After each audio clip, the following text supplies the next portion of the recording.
Hello students, welcome to Limba classes.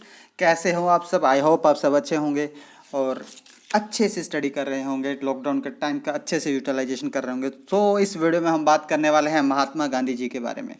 तो ये video personality based पे है कि कोई फेमस पर्सनैलिटी हमने ली है, उसको हम कवर करने का ट्राई करेंगे। देखो, महात्मा गांधी एक पूरी बुक है, एक जीवनी इतनी बड़ी है, उनको हम एक वीडियो में कवर नहीं कर सकते। लेकिन हम ट्राई करेंगे कि इनके जीवन के, इनके लाइफ के जो महत्वपूर्ण, जो इंपॉर्टेंट इंसिडेंट है, जो इनके इंपॉर्टेंट जो उन्होंने काम किए हैं, उसको कवर करें। लेकिन इस वीडियो में हमने बहुत ही शॉर्ट में बनाया है, तो फिर पूरा कवर नहीं किया, लेकिन ऑलमोस्ट अच्छी अच्छी चीज़ें जो कि बहुत इंपॉर्टेंट होती है एग्जाम के हिसाब से, तो वो हमने कवर करने का ट्राई किया है। ये इग्नू के बच्चों के लिए भी हेल्पफुल है और बाकी कॉम्पिटिटिव एग्जाम के लिए भी हेल्पफुल है। ठीक है, तो हम इस ये वीडियो का जो टाइटल है, all you need to know about Mahatma Gandhi, mister Gandhi.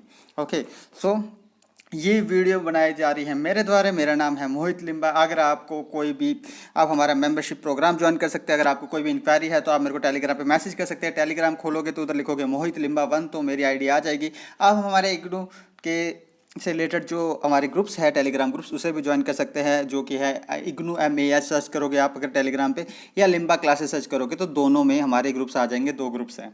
ठीक है, मेंबरशिप ज्वाइन कर सकते हो। BA वाले स्टूडेंट्स के लिए और MA वाले स्टूडेंट दोनों के लिए है। इसमें आपको रिकॉर्डेड वीडियो मिलेगी, प्रैक्टिस क्वेश्चन मिलेंगे जिसके आंसर रिव्यू करूंगा मैं। और हमारे, अगर आपके बीच में कुछ भी डाउट है, आपको कोई भी डाउट है, तो हम उसमें स्टूडेंट मेंटर इंटरेक्शन भी हमने लाया है, तो वो भी हम कवर करेंगे। सो वीडियो स्टार्ट करते हैं जल्दी।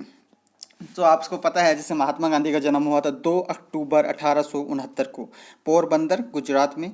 ठीक है, ये एक पेशे से लॉयर थे और पॉलिटिशियंस थे, सोशल एक्टिविस्ट, सामाजिक कार्यकर्ता थे, राइटर थे, जो बाद में राष्ट्रीय नेशनल मूवमेंट के बहुत ही बड़े लीडर के रूप में इनका उदय हुआ, राइज हुआ। ब्रिटिश रूल जब चल रहा था, आपको पता होगा कि ये अपनी लाइफ के पहले कुछ साल इंडिया में थे, उसके बाद 1893 में चले गए थे। कहाँ पर?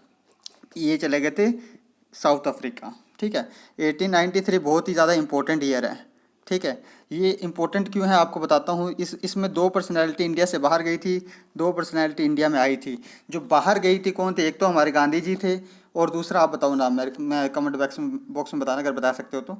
और एनी बिसेंट आए थे और अरविंदो बोस आए थे। ये आए थे हमारे इंडिया के अंदर। ठीक है, और जो दूसरे में, चलो मैं बता ही देता हूँ, स्वामी विवेकानंद जी थे, जो गए थे इंडिया के बाहर। ठीक है, आपको पता होगा शिकागो कॉन्फ्रेंस वगैरह। ठीक है, अगर गलत हूँ तो बताना मुझे। ठीक है, तो ये आपको इतना पता होना चाहिए। ठीक है, और ये सत्याग्रह चला था 1800, देखो, 93 से लेके 1915 में साउथ अफ्रीका में थे, और successfully fought the racist regime. देखो, जो नस्लवाद वहाँ की बहुत बड़ी प्रॉब्लम थी, उसके खिलाफ गांधी जी ने क्या किया, अपने सत्याग्रह स्टार्ट किए, अपने इन्होंने मेथड स्टार्ट किए। ठीक है, लोगों को इकट्ठा किया, बाद में जिसे सत्याग्रह कहा गया। देखो, इनके अलग, ये बहुत ही बड़े लीडर थे। लीडर कैसे थे? बहुत बड़े। आपको समझना चाहिए कि इनके जो काम करने का तरीका था अलग था। ये हिंसा में, वायलेंस में बिलीव नहीं रखते थे। ये कहते थे कि भाई साहब देखो, जब प्यार से, मोहब्बत से काम हो सकता है, तो क्यों हमें लड़ाई झगड़ा करना है ना। तो ये आपको बात पता होनी चाहिए। ठीक है, और इनके थोड़े मेथड्स वगैरह अलग थे। और जो the idea of Satyagraha emphasis the power of truth, सत्य की, सत्य मतलब ट्रुथ की पावर पे ये बल देते थे, है ना। तो ट्रुथ इंपॉर्टेंट था यहाँ पे, आपको समझना चाहिए, ट्रुथ बहुत इंपॉर्टेंट था, पावर ऑफ ट्रुथ पे ये बल देते थे। ठीक है, आगे बढ़ते हैं। MK Gandhi return from south Africa. देखो, 1915 में ये वापस इंडिया आए थे। आपको पता है इंडिया आए थे ये कब, किस डेट को आए थे? अगर मैं आपको डेट बताऊं तो वो डेट थी 9 जनवरी। ठीक है, 9 जनवरी 1915। और इस दिन हम मनाते क्या है? प्रवासी दिवस। ये दिवस प्रवासी दिवस मनाते हैं। ठीक है, NRA डे, NRA जैसे कहते हैं ना, जो बाहर से जो लोग आते हैं उस टाइप का। तो ये प्रवासी दिवस मनाया जाता है 9 जनवरी को। ये अभी थोड़ा टाइम हुआ, आई थिंक 2016 में स्टार्ट हुआ था ये। ठीक है, और देखो 20 साल बाद ये इंडिया आए थे 1915 में। There he had led a peaceful agitation against the discrimination meted out to Indians and had emerge as respected leader. देखो पहले जब गांधी आए 1915 में थे, लेकिन जैसे ही गांधी आने वाले थे ना, उनकी हवा पहले आ गई थी। भाई साहब एक इंडिया के एक बंदा है जो साउथ अफ्रीका में रहता है, और उसने वहाँ पर इतने रिफॉर्म्स किए, वहाँ के लोगों की जो अत्याचार हो रहे थे उनके ऊपर, जो लोग मतलब जो वहाँ के रहने वाली सरकार या फिर उनके ऊपर जो अत्याचार होता है उनके खिलाफ आवाज़ उठाई थी। एक बहुत ही बड़ा लीडर है। एक्चुअली जब ये वकालत करने गए थे, जो उन्हें पहला केस मिला था, बड़े ही ये शाई टाइप के इंसान थे, और ये केस हार गए थे। इनसे मतलब हुई नहीं, डिबेट ही नहीं हुई वहाँ पे कोर्ट में अच्छे से, तो हार गए थे। तो उन्होंने कहा नहीं यार, ये चीज़ शायद मेरे लिए नहीं बनी है। उन्होंने ट्राई किया, आगे वो सक्सेसफुल भी हुए एज अ लॉयर। लेकिन जो बाद में जो इनका एमर्ज हुआ, वो हुआ था एक लीडर के फॉर्म में। ये इनमें लीडरशिप की क्वालिटी थी। इन्होंने साउथ अफ्रीका में भी सत्याग्रह आंदोलन वगैरह चलाए थे। तो जैसे ही इंडिया आए थे, तो मतलब पहले इनका नाम इतना, इनका वो कहते हैं ना, टोरा इतना हो गया था ना, कि मतलब बस गांधी का नाम ही काफ़ी था। ठीक है। तो जैसे ही आए तो इनके जो आपको पता होगा इनके राजनीतिक गुरु कौन थे। आप मेरे को नाम बताइएगा इनके राजनीतिक गुरु कौन थे। ठीक है। उन्होंने सलाह दी इनको कि देखो गांधी जी, अभी आप ऐसे ना करो, अभी आप इंडिया में आए हो, पहले आप इंडिया के कल्चर को समझो, इंडिया को समझो, इंडिया का रहन सहन, खान पान, यहाँ के वैल्यूज़ नॉर्म्स वगैरह समझो। बहुत टाइम बाद आए हो ना, अब उसको समझो, उसके बाद आप किसी पॉलिटिकल पार्टी से जुड़ना। आते ही आप इससे किसी भी पार्टी से मत जुड़िए। उन्होंने ऐसे समझाया उनको। ठीक है। तो उन्होंने कहा ठीक है। तो उन्होंने 1 डेढ़ साल तो पूरा इंडिया में घूमे, इधर उधर देखा कि यहाँ के लोगों की क्या प्रॉब्लम्स है, उनकी प्रॉब्लम्स को कैसे समझा, उनको उनकी रूट्स क्या है, उसके ऊपर हम कैसे काम कर सकते हैं। तो उन चीज़ को समझा। उसके बाद गांधी जी ने ये क्या नाम, कांग्रेस से जुड़े बाद में, है ना। तो आपको पता होगा INC, इंडियन नेशनल कांग्रेस, कब स्थापना हुई इसकी बताओ? 1885। Very good. ठीक है। 1885 में इंडियन नेशनल कांग्रेस की स्थापना हुई थी, और बहुत ही बड़ा ये ऑर्गेनाइजेशन था। राष्ट्रवाद की भावना के उभार से इसका उभार से इनका जन्म हुआ था, इसका राइज हुआ था। ठीक है। तो इसमें बहुत बड़े बड़े जो नेता थे, फिरोज शाह मेहता साहब, है ना, बाल गंगाधर तिलक साहब, बहुत ही बड़े बड़े एमिनेंट पर्सन इस से जुड़े हुए थे। ठीक है। और इसके बाद हम जैसे बात करते हैं कि ये it was in South Africa that he developed his brand of satyagraha. In India, he first used this tool against the British government at Champaran. जो सत्याग्रह है उसका पहली बार इंडिया में प्रयोग कब किया, इंडिया में यूज़ कब किया सत्याग्रह का? ब्रिटिश सरकार के खिलाफ किया, जो चंपारण का जो हुआ था ना। अब आपको पता होना चाहिए चंपारण का कब हुआ था। चंपारण बिहार में है, पता है ना। ठीक है। चंपारण का जो आंदोलन था वो हुआ था 1917। कौन आया था इनसे मतलब कि भाई साहब हमारी हेल्प करो? शुक्ला जी आए थे, राजकुमार शुक्ला जी।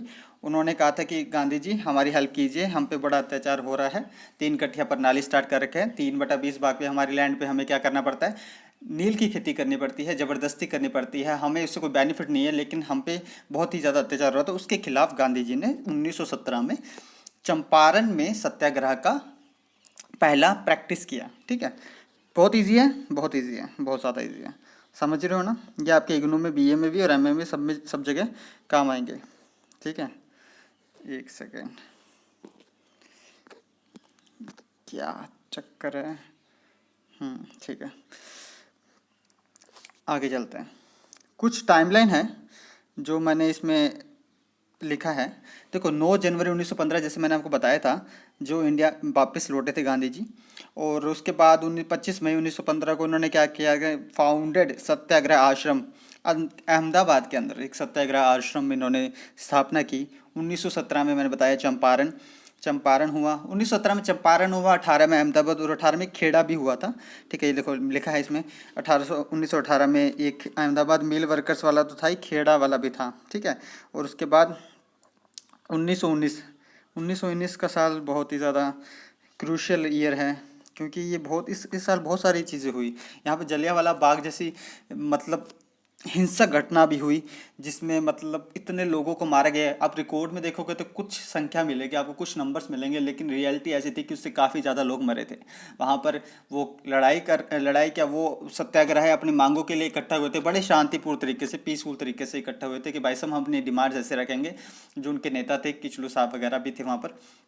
और लेकिन उनको जो गवर्नमेंट के ऑर्डर्स थे जो निकले हुए थे कि भीड़ इकट्ठे नहीं करनी है लोगों को, उनको पता नहीं था। वो गांव वाले लोग थे, उन्हें खुद को उतना नॉलेज नहीं थे ना, उनको पता था। जैसे ही वो शांतिपूर्ण तरीके से करे, सरकार को वार्निंग देनी चाहिए थी, उन्होंने बिना कहे उन पे इतनी गोलियां बरसा दी, इतने लोगों की वहाँ जान गई, आज भी वहाँ खून के धब्बे हैं। और उसके लिए ब्रिटिश गवर्नमेंट ने आज तक इंडिया से माफ़ी नहीं मांगी है। आपको लगेगा बुरा, लेकिन कर क्या सकते हैं, बताओ।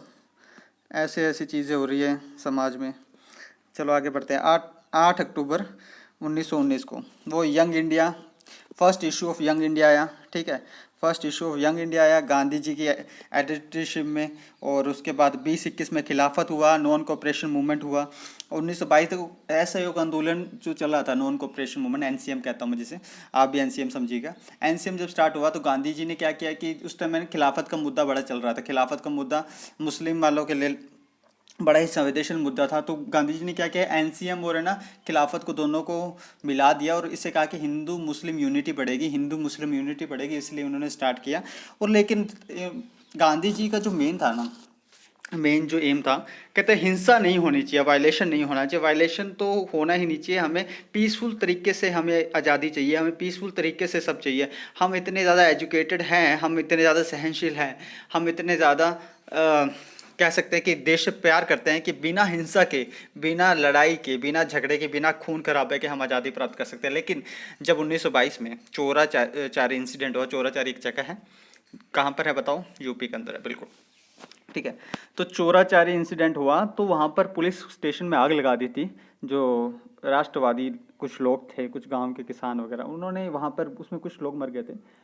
तो गांधी जी को बड़ा ही धक्का लगा। उन्होंने कहा भाई साहब देखो, इतना मुश्किल से वो स्टार्ट हुआ था, इतना मुश्किल से जो आंदोलन 2 साल से लमसम चल रहा था अच्छे से, लेकिन एकदम से उसको वापस लेने की मांग की। तो इससे कुछ बड़े बड़े जो राष्ट्रवादी नेता थे, कुछ नेशनलिस्ट जो लीडर थे, उन्होंने कहा, उनका विश्वास उठ गया थोड़ा गांधी से। कहते हैं भाई साहब यार, इतना अच्छा चल रहा था, इतना सही चल रहा था, अब हम बस आज़ादी के बहुत पास ही थे, और आपने उस समय इतने गलत टाइम पे वापस ऐसा कह दिया कि नहीं हमें नहीं करना, हम वापस लेंगे एनसीएम। ये कोई बात नहीं होती sir, this is not fair at all. तो उससे कुछ लोग नाराज़ हुए, कुछ लोग गांधी को फॉलोअर थे, अंधाधुंध फॉलोअर भी थे कि जो गांधी जी ने कहा है वही ठीक है भाई साहब, हमने मान लिया। स्वराजवादी दल का भी आगे चल के कांग्रेस खिलाफत पार्टी जिसे कहते हैं, कुछ नेता जो जैसे सी आर दास वगैरह, उन्होंने एक नई पार्टी की शुरुआत की थी, कांग्रेस खिलाफत दल, ठीक, कांग्रेस खिलाफत पार्टी। तो उसमें जिसे स्वराजवादी पार्टी कहते थे, ठीक है, तो उसके स्टार्ट हुआ। कुछ लोग कहते थे कि ये भाई कांग्रेस के बिल्कुल खिलाफ है, इसलिए इसलिए कांग्रेस खिलाफत बोले, लेकिन कुछ कहते थे ये कांग्रेस का ही एक पार्ट है। ठीक है, तो ये सब देखो इसमें लिखा थोड़ा थोड़ा मैं थोड़ा सा बताने का ट्राई कर रहा हूँ कि आपको अच्छे से समझ में आए। ठीक है, फिर 10 मार्च 1922 को अरेस्ट हो गए थे गांधी जी। ठीक है, 21 मार्च को यरवदा जेल में इन्हें भेजा गया। ठीक है, और ये मार्च 1924 तक वहाँ रहे, लगभग 2 साल। ठीक है, 17 सितंबर 1924 उन्होंने 21 दिनों का, 21 डेज का क्या रखा, फास्ट रखा है कि भाई साहब हिंदू मुस्लिम एकता, हिंदू मुस्लिम यूनिटी, हिंदू मुस्लिम भाई भाई, हम दोनों को कोई अलग नहीं कर सकता। आप भले डिवाइड एंड रूल की पॉलिसी लाओ, आप कितना ही ट्राई कर लो कि हम हिंदू मुस्लिम साथ ना रहे, एक दूसरे के खून के प्यासे हो जाए, कुछ भी कर लो, लेकिन उन्हें हिंदू मुस्लिम यूनिटी के लिए फास्ट रखा, दिखाने के लिए कि आज भी हम सब एक हैं। ठीक है, फिर दिसंबर 1924 बेलगांव कांग्रेस बेलगांव कांग्रेस का सेशन हुआ। उसमें प्रिसाइडेड किया गया, उसकी अध्यक्षता की गई, उसके प्रेसिडेंट चुने गए, कौन, मिस्टर गांधी। ठीक है, गांधी जी, एक आपको ध्यान होना चाहिए, गांधी जी पूरे कांग्रेस के जितने अधिवेशन हैं, जितने सेशंस हुए, उसमें सिर्फ और सिर्फ एक बार ये चुने गए हैं अध्यक्ष। ठीक है, समझ में आया, बहुत अच्छी बात है। देखो फिर है सोशल वर्क। अब इसमें आगे बहुत सारे ईयर थे, लेकिन मेरे को लगा कि जब गांधी जी जहाँ से, मतलब साउथ अफ्रीका से आए थे, उसके बाद के कुछ थोड़ा टाइमलाइन को हम कवर करें। ठीक है, सोशल वर्क, इन्होंने बहुत सोशल वर्क किए थे। इसके इन्होंने क्या नाम, जो अनटचेबल्स थे, जिसे अछूत कहते हैं हिंदी में, उनके हितों के लिए, उनके राइट्स के लिए बहुत काम किया। उन्होंने अपने एक इशू भी निकाला था, हरिजन। ठीक है, a new name Harijan meaning the children of God. ठीक है, he work for upliftment of untouchable. In September 1932 B R Ambedkar negotiated the Poona pact with Mahatma Gandhi. कुछ कुछ अम्बेडकर आप पढ़ोगे, अम्बेडकर गांधी में बहुत सारी बात थे, कुछ कुछ मुद्दे थे, एक दूसरे की इज्जत पूरी करते थे, रिस्पेक्ट करते थे, लेकिन लेकिन लेकिन लेकिन सर, विवाद हमेशा होते हैं। जहाँ आपका कॉन्फ्लिक्शन होगा, इंटेलेक्चुअल लोग होंगे तो आप हर मुद्दे पे किसके हाँ में हाँ नहीं मिला सकते। आपके कुछ और थॉट्स होंगे, आपके कुछ और ओपिनियंस होंगे, सामने वाले कुछ और होंगे, तो उसमें कॉन्फ्लिक्शन होना बहुत ही ज़्यादा नॉर्मल है। ठीक है, तो इन्होंने जो है सेल्फ रिलायंस के लिए सिंबल दिया द स्पिनिंग व्हील। ठीक है, जिसे हम कहते हैं कि चरखा काटने वाली बात थी, जो चरखा काटो आत्मनिर्भर बनो। जब आज मोदी जी कह रहे हैं आत्मनिर्भर बनो, गांधी जी बहुत पहले कह गए कि भाई साहब आत्मनिर्भर बनो, अपने हाथ से चरखा काटो। ठीक है, became a popular symbol of Indian independence movement, जो कि बाद में बहुत ही ज़्यादा एक जो राष्ट्रवाद है, या फिर आप कह दो कि राष्ट्रवादी आंदोलन का एक प्रतीक बन गया था। ही प्लेड अ की रोल इन पैसिफाइंग पीपल। और ये बहुत सारी चीज़ें हैं, हिंदू मुस्लिम जो भी पार्टीशन वगैरह हो रहा था, बहुत सारी वहाँ पे टेंशन चल रही थी। अंग्रेज क्या कर रहे थे कि हिंदुओं को अलग, हिंदू मतलब मुसलमानों को भड़का रहे थे, कह रहे थे कि भाई साहब ये देखो ये हिंदू मेजोरिटी में है, तुम्हारा शोषण करेंगे, एक्सप्लोटेशन करेंगे, तुम इतना एजुकेटेड नहीं हो, ये इतना एजुकेटेड है, और तुम्हारा इतना हो जाएगा, लास्ट में तुम्हें कुछ नहीं मिलेगा, तुम आज़ादी मिल जाओगे तो भी पिछड़े रह जाओगे। बहुत सारे उनके कान में कहते हैं ना भर दिए उनके, और बस कि भाई साहब अब कुछ ना हो पाएगा, जैसे बेटा तुमसे ना हो पाएगा ना, वैसे ही इन्होंने मुसलमानों को समझाया कि बेटा तुमसे ना हो पाएगा। आपको अगर खुद का अपलिफ्टमेंट चाहिए, आपको अगर खुद के राइट्स चाहिए, तो आपको अलग होना चाहिए। आप हिंदुओं के पीछे लगना बंद करो, आप अलग हो गए, हम आपको राइट्स देंगे, हम आपको क्या करेंगे, स्पेशल स्टेटस देंगे, एक तरीके से अच्छी अच्छी चीज़ें देंगे आपको, वो हर एक अफर्मेटिव एक्शन लेंगे आपके लिए, ऐसे समझे, सकारात्मक कार्य योजना है ना। तो ही फाउंडेड द हिंदुस्तानी प्रचार सभा इन 1942 एट वर्धा इन महाराष्ट्र। महाराष्ट्र में एक जगह है वर्धा, वहाँ पर इसने हिंदुस्तानी प्रचार सभा का गठन किया, इस्टेब्लिशमेंट की, और जिसका एम था क्या, प्रमोट करे Hindustani, a link language between Hindi and Urdu. मतलब वही है कि हिंदुस्तानी लिंक लैंग्वेज हिंदी और उर्दू क्या है उसको प्रमोट किया जाए ऑर्गेनाइजेशन के माध्यम से। ठीक है, इनकी जो बुक थी, इन्होंने एक बुक लिखी थी हिंद स्वराज, और एक जो इनकी ऑटोबायोग्राफी है जिसका नाम है my experiments with truth. With truth मतलब मेरे सत्य के साथ प्रयोग, ये इनकी ऑटोबायोग्राफी है। कभी पढ़ना आप, दोनों बहुत ही बेहद ही खूबसूरत मतलब कृति हैं, बहुत ही ज़्यादा अच्छी। ये आर्ट क्या कह रहे हैं यार, एक सेकंड, हिंद स्वराज ना, हाँ हिंद स्वराज और माई एक्सपेरिमेंट्स विद ट्रुथ, बहुत अच्छी बुक्स आप पढ़ना कभी टाइम लगे तो। और 30 जनवरी 1948 को he was shot dead by Nathuram Godse. 1948 को जनवरी का दिन था 30 जनवरी, उस दिन नाथुराम गोडसे ने क्या किया, गोली मार के इनकी हत्या कर दी।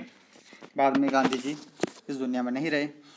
आपको क्या पता लगा इसमें क्या पता लगा, जो डेट पता लगी है हमें, एक तो 9 जनवरी 1915, यहाँ इस टाइम कौन आए थे, गांधी जी आए थे इंडिया में वापस। ठीक है, मैंने बताया आपको प्रवासी दिवस मनाया जाता है इस दिन। ठीक है, 1924 वाला इम्पोर्टेंट ईयर है। इस बेलगाम वाला जो अधिवेशन हुआ था उसमें इन्होंने अध्यक्षता की थी। आज तक अभी तक सिर्फ एक ही सेशन है जिसमें गांधी जी ने अध्यक्षता की है, उसका नाम है बेलगाम। ठीक है, 1893 में ये चले गए थे, 1915 में आ गए थे, सत्याग्रह के प्रयोग किए इन्होंने। ठीक है, सत्याग्रह किए, पहले साउथ अफ्रीका में किए और बाद में इंडिया में। इंडिया में पहले कहाँ किया था, चंपारण। ठीक है, चंपारण में इन्होंने सत्याग्रह किए थे। ठीक है, समझ रहे हो। और जो इनके इनके महत्वपूर्ण जो आंदोलन है, जो इनके महत्वपूर्ण आंदोलन है उनके नाम बताओ। 1917 में कौन सा था, चंपारण। 1918 में अहमदाबाद। 1918 में कौन सा था, अहमदाबाद। ठीक है, और एक सेकेंड, हाँ अहमदाबाद, खेड़ा 1918 में, 1917 में चंपारण है। ठीक है, 1924 में बेलगाम वाला अध्यक्षता कर दी, और ऐसे ही करके इनका टाइमलाइन चलता रहता है। 1920 में एनसीएम हुआ, 1930 में सीडीबी जो कहते हैं सिविल डिसोबीडियंस मूवमेंट हुआ, सीडीएम हुआ, और 1942 में क्विट इंडिया जो मिशन मूवमेंट हुआ था। ऐसे करके 3 मेजर जो थे 1920, 1930 और 1942, 1920, 1930, 1942, ऐसे करके हुआ। इसमें हमने बहुत ही शॉर्ट में कवर करने का ट्राई किया। ठीक है, तो ये सब गांधी जी के टाइमलाइन को कवर करने का ट्राई किया। एक शॉर्ट वीडियो थी, इसमें ये इग्नू के बच्चों के लिए थी, और कॉम्पिटिटिव जो स्टूडेंट है कॉम्पिटिटिव एग्जाम की तैयारी करते हैं उनके लिए थी। आप हमारे मेंबरशिप प्रोग्राम ज्वाइन कर सकते हैं। और आपको ये वीडियो कैसे लगी बताइएगा। जय हो महात्मा गांधी जी की। तो आप बताइएगा कमेंट बॉक्स में, और इस वीडियो को शेयर कीजिएगा। और इस वीडियो में इतना ही। Thank you so much.